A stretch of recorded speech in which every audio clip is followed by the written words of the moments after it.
예, 안녕하세요. 이필원입니다. 오늘은 두 번째 시간 신앙 형태의 변화에 대한 내용을 같이 한번 공부해 보도록 하겠습니다.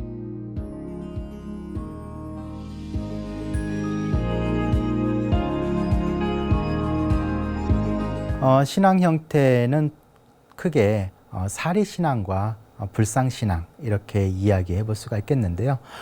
불교는 다른 종교와 비해서 믿음이 좀 약하지 않나 이런 이야기를 하시는 분들도 많이 있습니다.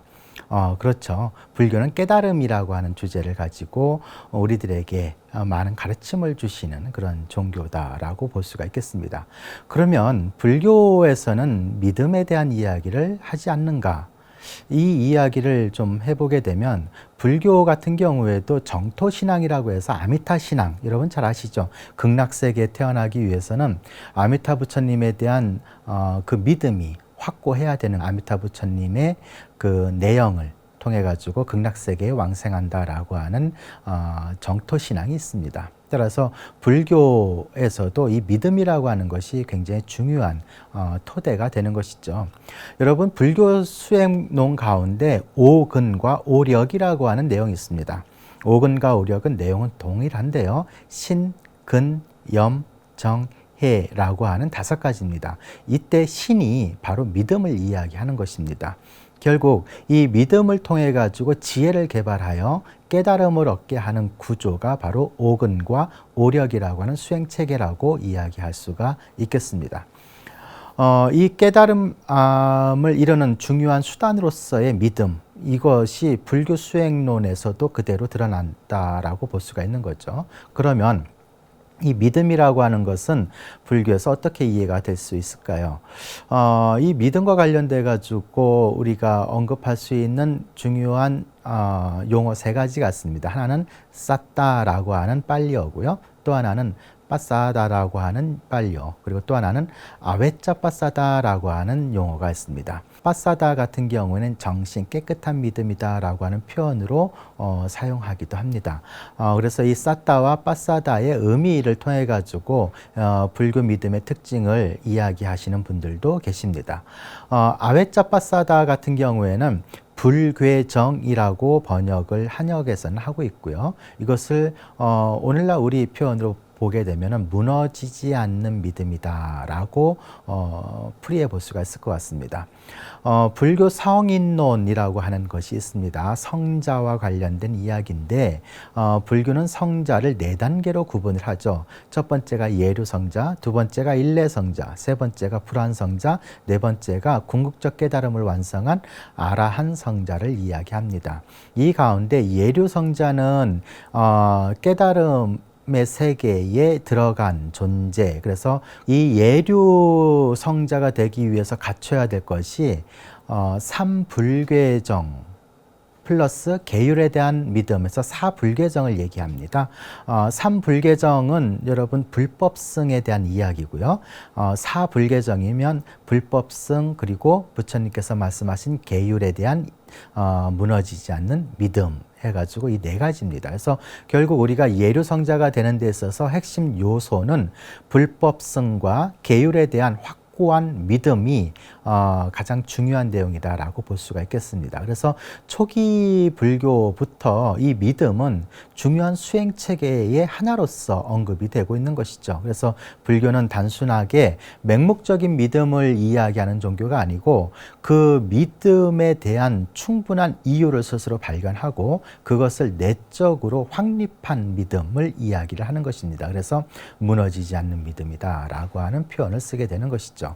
그렇다면 이 불교 신앙의 측면에서 보게 될 때 이 믿음을 토대로 해서 가장 그 형식적인 표현으로 잘 나타낸 것이 있다면 그것은 바로 사리신앙이다라고 볼 수가 있겠습니다. 사리신앙은 여러분 잘 아시다시피 부처님이나 덕이 높으신 스님들께서 돌아가시게 되면 다비를 하게 되고 그 다비를 통해서 남은 유고를 우리가 사리라고 이야기를 하죠. 그래서 부처님 께서 반열반하시고 난 뒤에 다비식을 통해 가지고 나온 부처님의 유고를 우리가 그 사리탑을 세워가지고 공양을 하게 됩니다. 그 이 사리 신앙과 관련돼 가지고는 부처님께서 대반열반경이라고 하는 경전에서 아난다 존자에게 직접 말씀하신 내용이 있습니다. 그 내용이 조금 길긴 하지만 여러분들에게 소개를 해드리도록 하겠습니다. 대반열반경에 나오는 이야기입니다. 아난다여, 전륜성왕의 유체를 화장한다. 그리고 큰 길 사거리에 전륜성왕의 탑을 조성한다. 아난다여, 전륜성왕의 유체는 이렇게 대처한다. 아난다여, 전륜성왕의 유체에 대처하듯이 열애의 유체도 대처해야 한다. 그리고 큰 길 사거리에 열애의 탑을 조성해야 한다.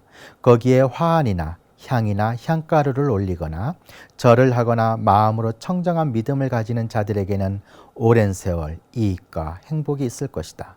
아난다여, 네 사람의 탑은 조성할 만하다. 어떤 것이 넷인가? 열애, 아라한, 정등각의 탑은 조성할 만하다. 벽지불의 탑은 조성할 만하다. 열애의 제자의 탑은 조성할 만하다. 전륜성왕의 탑은 조성할 만하다. 라고 하는 내용입니다. 자, 여기에서 보게 되면 전륜성왕이라고 하는 개념이 나오고요. 그리고 열애라고 하는 개념이 나오게 됩니다.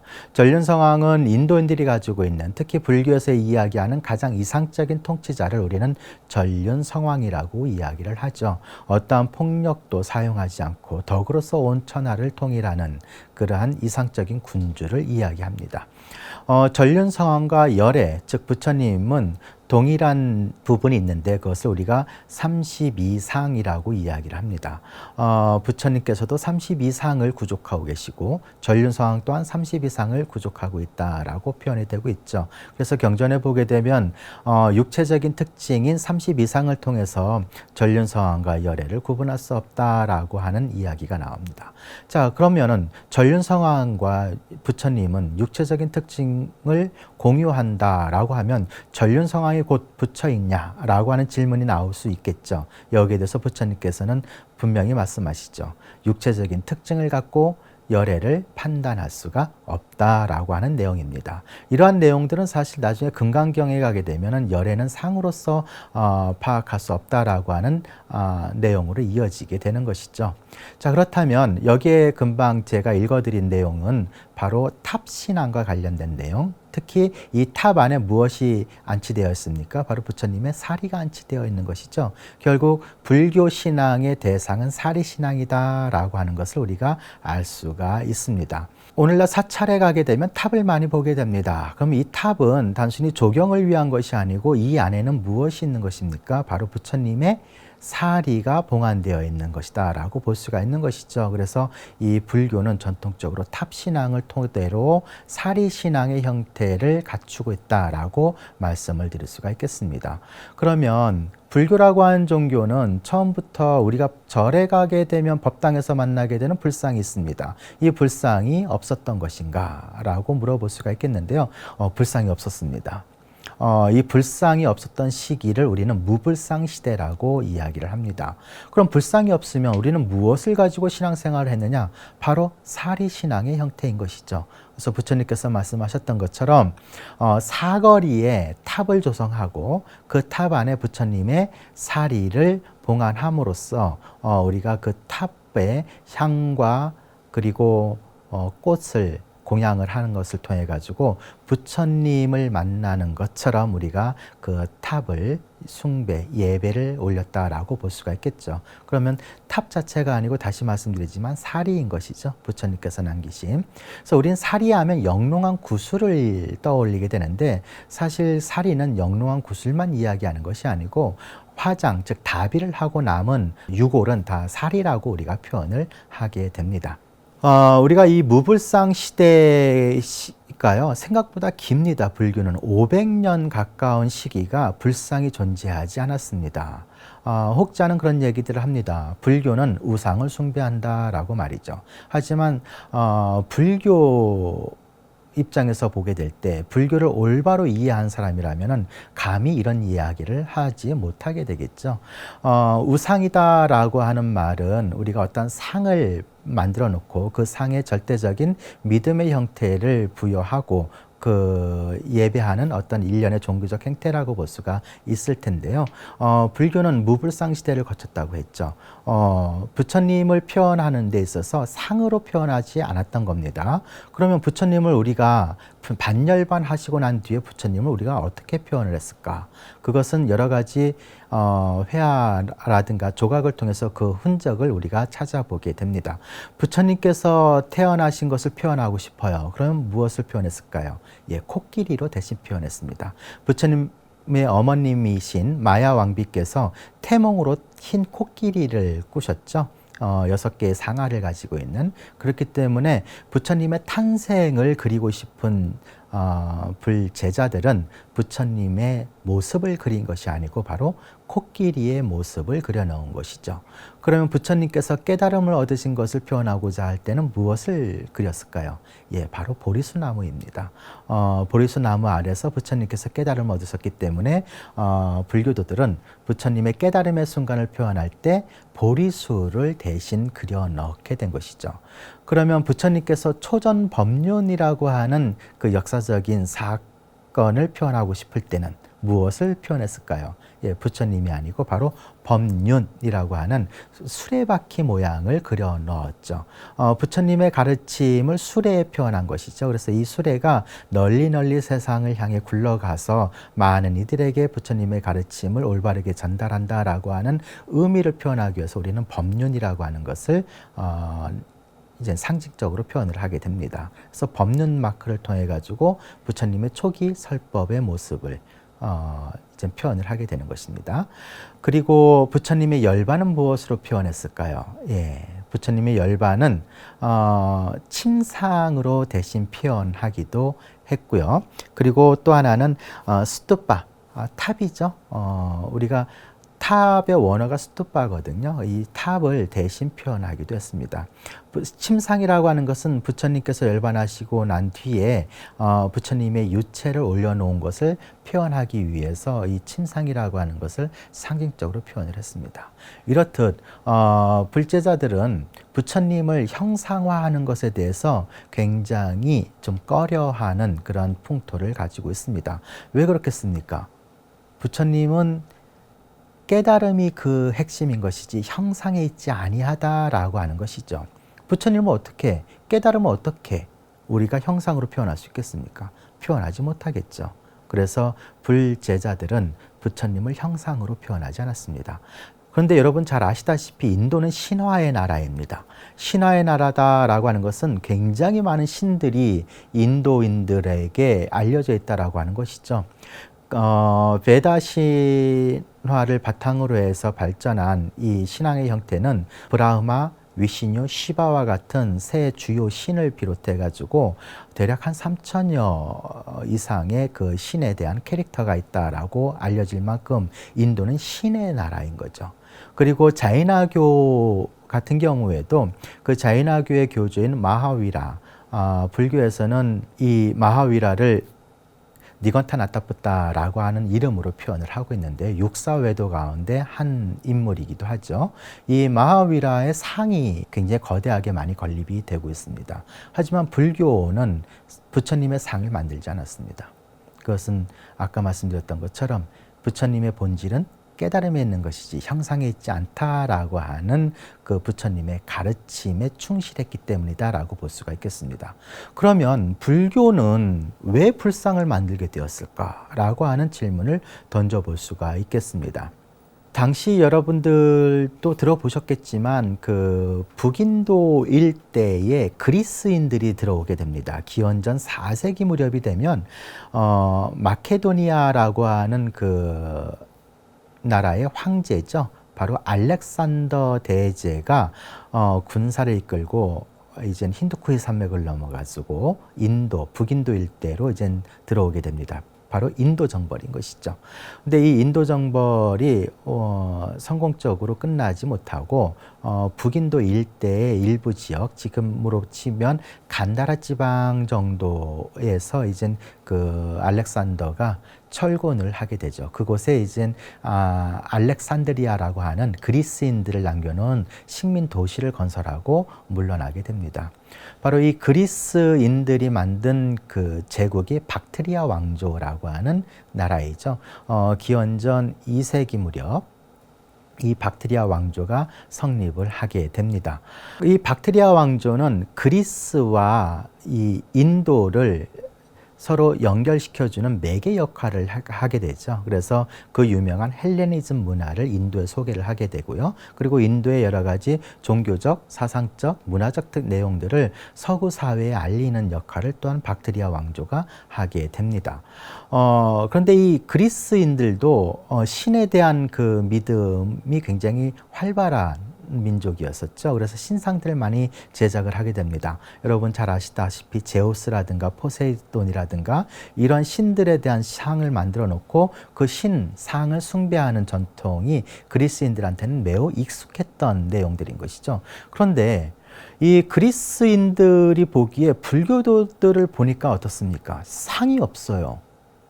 저들은 부처님이라고 하는 그 절대적인 존재를 믿는다라고 하면서 어떻게 상이 없을까, 이런 생각들을 분명히 그리스인들은 하지 않았을까 싶습니다.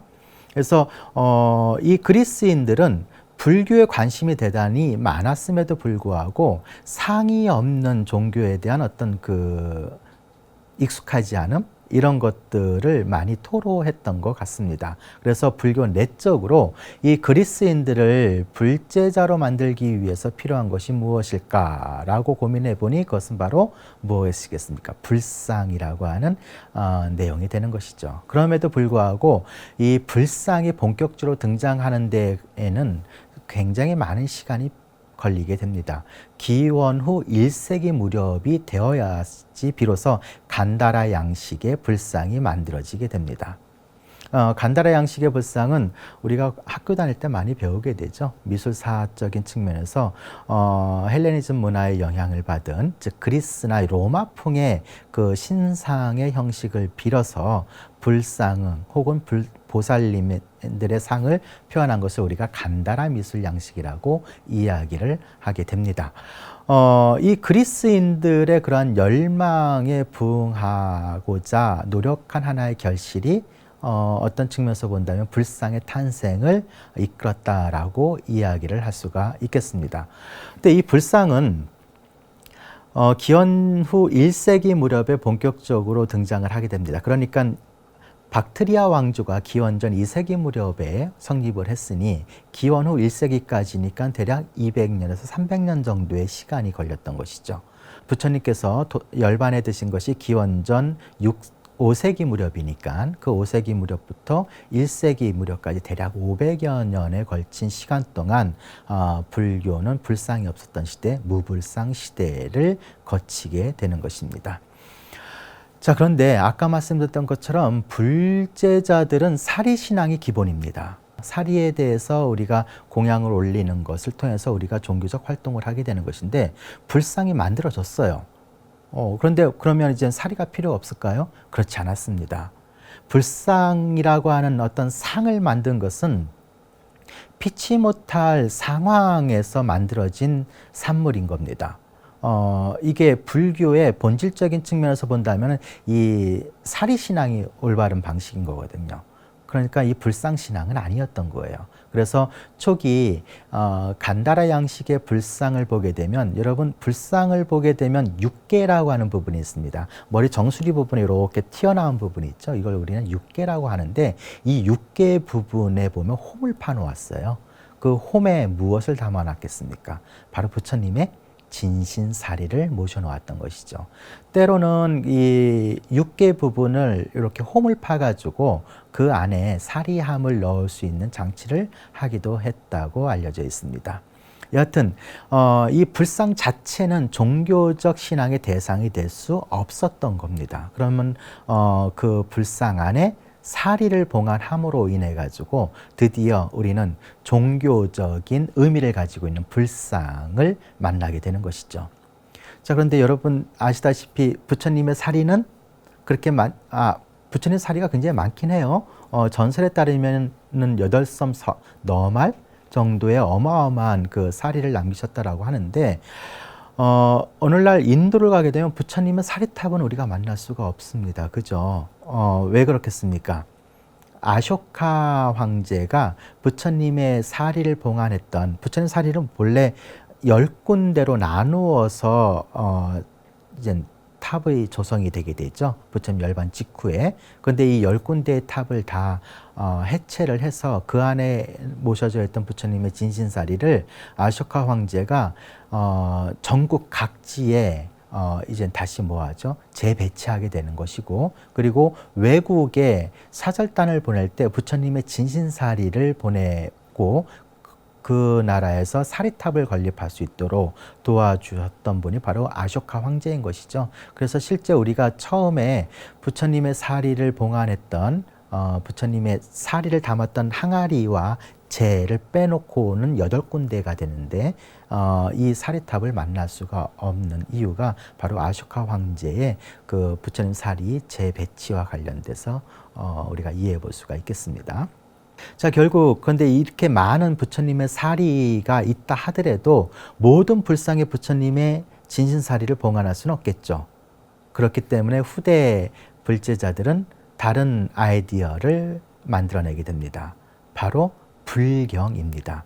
부처님의 경전은 바로 부처님의 말씀인 거죠. 부처님의 말씀이야말로 부처님의 깨달음의 내용인 것이죠. 그럼 불교는 사리신앙이 것이고, 그리고 부처님의 가르침에 대한 믿음을 통해 가지고 우리가 수행, 정진하여 깨달음을 추구하는 종교인 거죠. 그러면 이 부처님의 가르침이야말로 진정한 의미에서 사리다라고 해서 법사리라고 하는 개념이 등장을 하게 됩니다. 그래서 8세기 무렵이 되게 되면 불상 안에 복장물로서 부처님의 말씀을 기록한 경전을 넣거나 아니면은 다양한 그 사리도 있으면 사리를 봉안하기도 했겠죠. 그래서 오늘날 우리나라에서도 오래된 사찰 같은 경우에 그 부처님 복장물을 이제 우리가 검사를 하게 되죠. 그래서 나무로 만든 불상 같은 경우는 목불 같은 경우, 또 쇠로 만든 불상도 마찬가지지만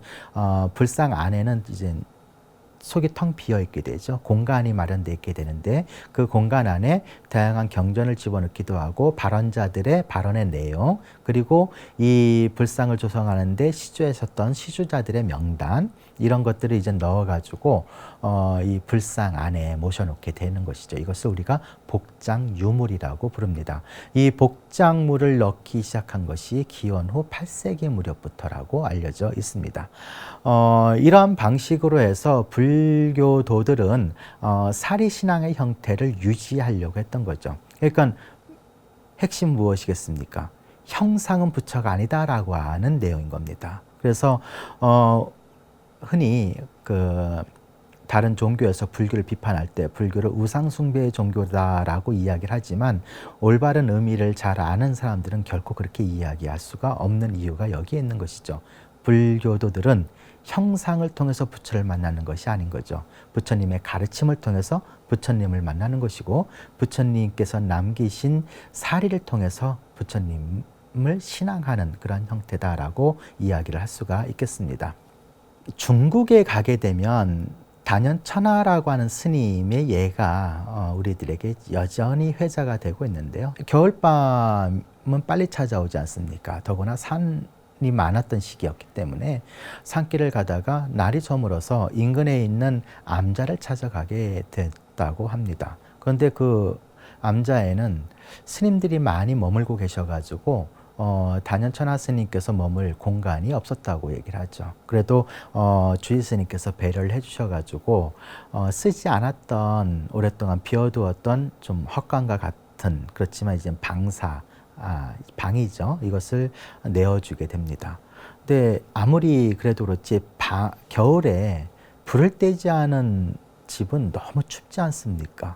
그곳에 이불을 깔고 있어도 이젠 도저히 잠을 청할 수가 없어서 밖에 뗄감이 없을까라고 찾아보았는데 없었다는 거죠. 그래서 참 이거 큰일이다라고 생각하던 참에 법당을 보니까 거기에 불상이 있었는데 그 불상이 나무로 된 못불이었다는 거죠. 이 못불을 내어다가 끌어가지고 뭐 한 거예요? 장작으로 활용을 해서 방을 따뜻하게 데워놓고 주무셨다고 하죠. 새벽에 스님들께서 일어나가지고 예불을 하러 나오셨는데 불상이 없어졌어요. 난리가 난 거죠.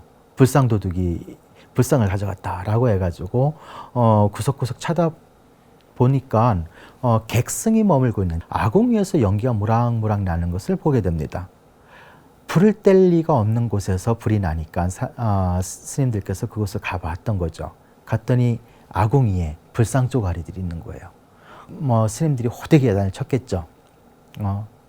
어떻게 불제자가 돼가지고 불상을 장작으로 쓸 수 있느냐라고 대단히 화를 내면서 질책을 했던 것이죠. 그러자 이 단연천하 스님께서 천연덕스럽게 이렇게 이야기를 했다고 합니다.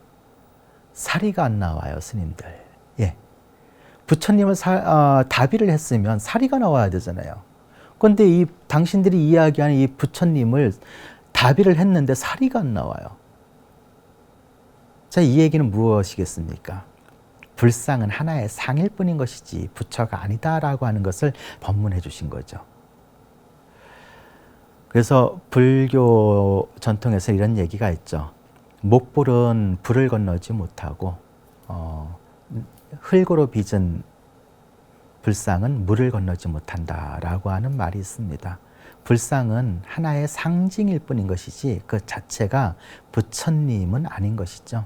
이러한 불교 내적인 갈등이 있었던 겁니다. 그래서 불교도들은 불상을 만들었긴 하지만 그 불상이 부처일 수 없다라고 하는 부분을 이러한 여러 가지 일화를 통해서 우리에게 지금까지도 전승해주고 있다라고 볼 수가 있겠습니다. 그렇기 때문에 우리가 불교를 신앙한다라고 하는 내용은 결국 부처님의 가르침, 즉 경전을 우리의 삶 속에서 믿고 따르는 것이 불교 신행의 올바른 방식이다라고 하는 것들을 우리가 명심해야 될 것 같고요. 그리고 신앙적인 형태로는 사리신앙이 기본이다라고 하는 것을 우리가 명심할 필요가 있지 않을까 생각이 듭니다. 자, 그러면 역사적으로 또는 정치 문화적으로 이 불상이라고 하는 것이 왜 등장하게 되었는지에 대한 내용을 간단하게 한번 소개를 해보도록 하겠습니다. 이 간다라 지방에서 기원 후 1세기 무렵 이 간다라 양식의 불상이 만들어지게 됩니다. 잘 아시다시피 부처님의 일생을 먼저 조각을 하면서 이 불상이 등장을 하게 되는데 헬레니즘이라고 하는 문화적 양식을 받아들여서 발달을 하게 되는 것이죠.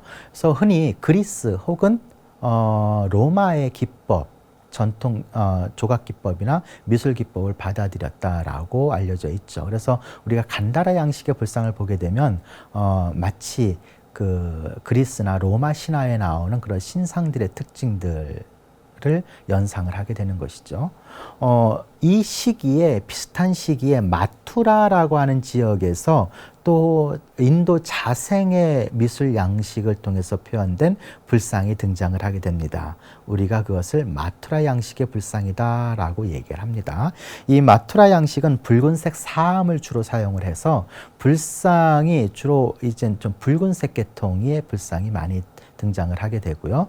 콧날은 다소 좀 얕게 표현이 되고 있고 입술은 좀 두텁게 표현이 되고 있습니다. 즉 인도인들의 형상에 보다 더 가까운 불상이라고 이야기를 할 수가 있겠죠.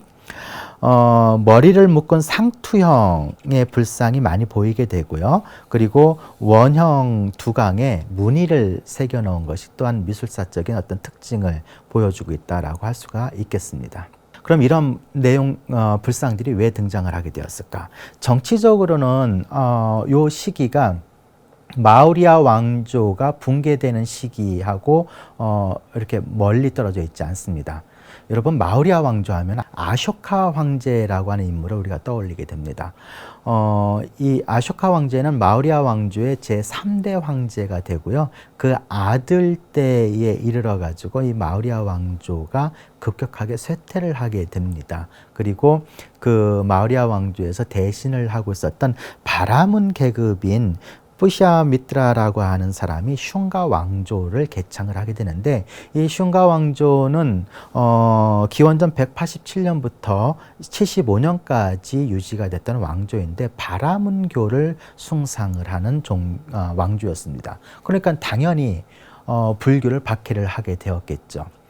불교는 기본적으로 정치적인 박해를 받지 않고 부처님 당시 때부터 마우리아 왕조까지 정치적인 전폭적인 지원과 그리고 경제적인 지원을 통해 가지고 불교가 안정적인 발전을 꾀할 수가 있었습니다. 하지만 이 슌가 왕조에 이르러서는 불교가 이제 정치적으로 박해를 받기 시작을 하게 됩니다. 그리고 이 슌가 왕조에 이어서 등장한 왕조가 깜바 왕조인데, 이 깜바 왕조 또한 바라문 출신의 왕이 개창한 왕조였습니다. 그렇기 때문에 슌가 왕조에 이어서 이 깜바 왕조 또한 정치적으로 불교를 탄압을 하게 됩니다. 바로 이 시기가 기원전 2세기, 1세기의 상황이었던 것이죠. 이러한 정치적인 배경을 가지고 이제 불교가 온전히 발전할 수 있는 여러 가지 방법들을 이제 구안을 해낼 수밖에 없는 상황에 몰린 것이고, 그 일환 가운데 하나가 바로 무엇이냐?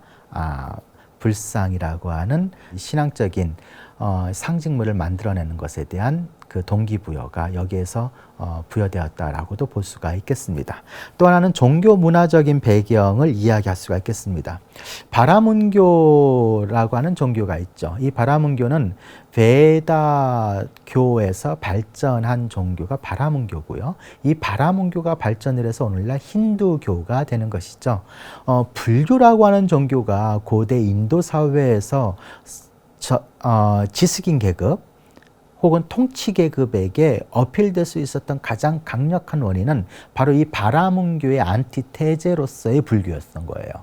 그래서 이 바라문교의 어떤 그 사회 시스템이나 종교나 사상적인 내용들을 강력하게 비판하면서 등장한 종교가 바로 부처님의 가르침인 불교라고 볼 수가 있는 것이죠. 그래서 이러한 부처님의 가르침의 통치자들과 그리고 상인 그룹, 그리고 카스트적으로 보면은 이제 노예 계급에 해당하는 수드라라든가 불가초천민들이 부처님 가르침에 열광을 하게 되는 것이죠. 자, 이러한 그 종교 문화적 배경은 바로 이 바라문교가 유신론적인 특징을 가지고 적극적인 포교 활동, 전도 활동을 하게 됩니다. 그래서 불교는 기본적으로 스스로 수행을 하여 깨달음을 얻는 종교이잖아요. 그렇기 때문에 대중적으로 접근하기가 조금 바라문교에 비해서는 부족한 부분이라고 얘기할 수 있을까요? 좀 약한 부분이 있게 되는 것이죠. 쉽게 접근하기가 어려운 부분이 있었다라고 얘기할 수가 있겠습니다. 그런데 신에 대한 절대적인 믿음만 갖고 있으면 된다라고 하면은 사실 글을 몰라도 수행이라고 하는 것이 나한테 익숙하지 않아가지고 나는 수행하고 싶지 않아 라고 했던 사람들도 결국은 이 유신론적 종교 전통을 받아들이는 것은 굉장히 쉬운 방식이었겠죠. 그래서 이 바라문교의 유신론적인 특징들을 불교가 받아들이게 되는 거예요. 즉 불교가 부족했던 부분들이 이제 바라문교의 유신론적인 특징들인 거죠. 바로 그것은 신상의 제작과 관련된 부분인 거죠. 그래서 그런 내용들을 이제 불교가 받아들이는 것이 종교적 어떤 배경으로서 작용을 했다라고 볼 수가 있겠고요. 문화적 배경은 아까 말씀드렸던 것처럼 헬레니즘 문화와의 조우라고 볼 수가 있겠습니다. 그래서 이러한 내용, 이 바라문교의 유신론적인 특징과 헬레니즘의 문화를 받아들여서 종교 문화적인 어떤 특징을 통해서 드러난 것이 바로 무엇이다? 불상이다라고 하는 내용이 되겠습니다. 그리고 이러한 불상이 크게 확산되고 외부 지역으로 인도 바깥으로 전파되는 데 있어서 기여했던 왕조가 있으니 그 왕조가 바로 쿠샨 왕조라고 하는 왕조입니다. 바로 이 쿠샨 제국이 마우리아 제국과 더불어서 불교가 세계화되는 데 있어서 가장 큰 역할을 하게 됩니다. 역사적으로 호불왕이 2명 있는데 인도에서 첫 번째가 바로 아쇼카 황제고요. 두 번째가 쿠샨 왕조의 카니시카 황제가 됩니다. 이 두 분의 역할이 불교의 국제화를 촉발했다라고 평가할 만큼 이 두 분의 역할이 컸다라고 볼 수가 있겠는데, 이 불상이라고 하는 이 내용도 이 카니시카 왕의 적극적인 정책적 배려 덕분에 이제 주변 국가로 널리 퍼지게 되는 것이죠. 그래서 국교를 성립할 때 옛날 왕조 시대에는 그 왕이 이웃나라 왕에게 불상과 불경을 전해주면서 이 서로 간의 우호 관계를 맺는 경우들을 우리가 종종 보게 됩니다. 그만큼 불상은 이제 종교적인 의미를 넘어서 정치적인 의미로까지 확산되게 되는 것이죠. 그래서 불교 신앙은 오늘 살펴본 것처럼 크게 사리신앙과 불상신앙, 이 두 가지로 구분해 볼 수가 있지만, 그 신앙의 내용은 사리신앙 하나로 요약이 될 수 있다라고 이야기할 수가 있겠습니다. 그래서 우리가 불상을 볼 때 우리가 부처님을 직접 보는 것 같은 그런 종교적 심성을 개발하거나 또는 믿음을 내는 것도 중요하지만, 그것보다 더 근본이 되어야 되는 것은 바로 부처님의 가르침을 우리 삶 속에서 온전히 적용시키고 발현시키려고 하는 그런 노력이 선행될 때 불상의 신앙적 형태가 완성해 나갈 수 있지 않을까라는 생각을 하게 됩니다. 그래서 오늘은 간단하게나마 사리신앙하고 불상신앙에 대한 이야기를 살펴보았습니다. 그래서 사리신앙이 탑에 안치가 되면서 탑신앙으로 발전을 하게 되고, 그리고 이것이 불상신앙으로 연결이 되게 되면서 전체적으로 불교 신앙의 형태가 완성, 발전해 나갔다라고 볼 수가 있겠습니다. 그럼에도 불구하고 다시 반복적인 내용이긴 하지만 불교 신앙의 핵심은 불상신앙은 아닌 거예요. 사리신앙과 부처님 가르침을 기반으로 한 법사리신앙, 이렇게 우리가 이해해 볼 수가 있겠습니다. 그럼에도 불구하고 이 불상이 등장을 하게 되면서 불교의 신앙적인 측면들이 보다 더 강화되고, 그리고 이 신상에 익숙했던 사람들에게 불교를 전하는 가장 강력한 수단이 되기도 했습니다. 아까 박트리아 왕조 사람들 이야기를 잠깐 했었는데요. 이 그리스인들을 효과적으로 포교하기 위해서 고안된 하나의 방법이 불상의 탄생을 야기했다라고 하는 부분인 거거든요. 그래서 경전에 보게 되면은 부처님을 보고 싶다, 견불이라고 하는 말이라든가 부처님의 말씀을 듣고 싶다 라고 하는 그런 표현들이 후기 이젠 대승불교 경전이 제작이 되면서 등장을 하게 됩니다. 부처님을 보고 싶은 열망이 무엇을 만들어낸 것이겠습니까? 바로 불상을 만들어낸 것이죠. 그리고 부처님의 가르침을 듣고 싶다라고 하는 열망이 경전의 서사와 유포로 이어지게 되었다라고 볼 수가 있겠죠. 그래서 불상과 경전, 이 두 가지가 이후 불교가 세계적인 종교로 발돋움하는데 큰 역할을 했음을 우리가 유추해 볼 수가 있겠고요. 절에 가서 불상을 보고 종교적 활동을 하는 것에 그치는 것이 아니고, 우리 가정에서도 가능하면 불상을 봉안을 하고 아침 저녁으로 공양을 올리는 이러한 방식도 우리가 좀 적용해 보면 어떨까라는 생각을 하게 됩니다. 실제 남방불교에서는 각 가정마다 불상을 봉안해 놓고 있습니다. 그래서 아침에 나갈 때 인사 올리고 집에 들어와서 인사 올리고, 그래서 하루의 시작과 하루의 마감을 부처님과 함께하는 그런 신앙생활이 지금 남방불교에서는 일상적으로 이루어지고 있고요. 그런 내용들을 우리도 받아들여서 신행생활 하는데 활용을 한다면 어떨까, 이런 생각도 해보게 됩니다. 그래서 오늘 사리신앙과 불상신앙에 대한 이야기를 간단하게 살펴보았습니다. 수고하셨습니다.